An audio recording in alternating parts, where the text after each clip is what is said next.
बहुत पुराने अरब जमाने की बात है, जब रेत के तूफानों में बस्तियां गुम हो जाती थीं और काफिले दिनों तक भटकते रहते थे। मदाइन नामी एक पुराना शहर था जो अपनी शान और शौकत के लिए मशहूर था, लेकिन इस शहर पर एक अजीब सा साया था।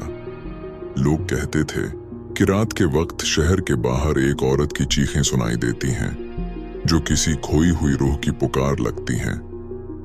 एक रात एक काफिला मदाइन के करीब ठहरा। काफिले के सरदार हारिस बिन उमरू ने सुना कि इस इलाके में कोई भूतनी है।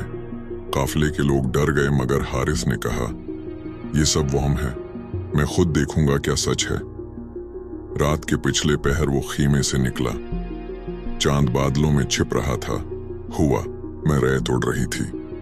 दौर एक औरत सफेद लिबास में खड़ी थी, बाल खुले हुए, चेहरा छिपा हुआ।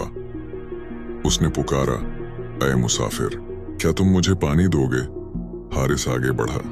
जैसे ही वो करीब पहुंचा, औरत का चेहरा नुमाया हुआ। उसकी आंखें सरख, चेहरा सियाह और दांत खंजर की तरह नोकीले थे।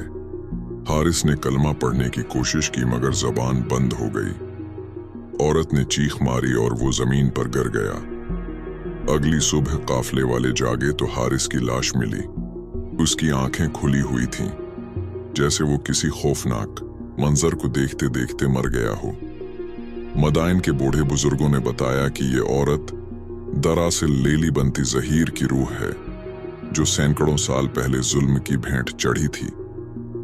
उसे कन्वे में जिंदा दफन कर दिया गया था और तब से हर रात वो किसी मुसाफिर को अपने साथ कन्वे की गहराइयों में ले जाती है। कहा जाता है, आज भी जब मदाइन के खंडरात में रात को हुआ चलती है तो एक मध्यम आवाज सुनाई देती है, ए मुसाफिर, मुझे पानी दो। जो भी जवाब देता है वो फिर कभी वापस नहीं आता।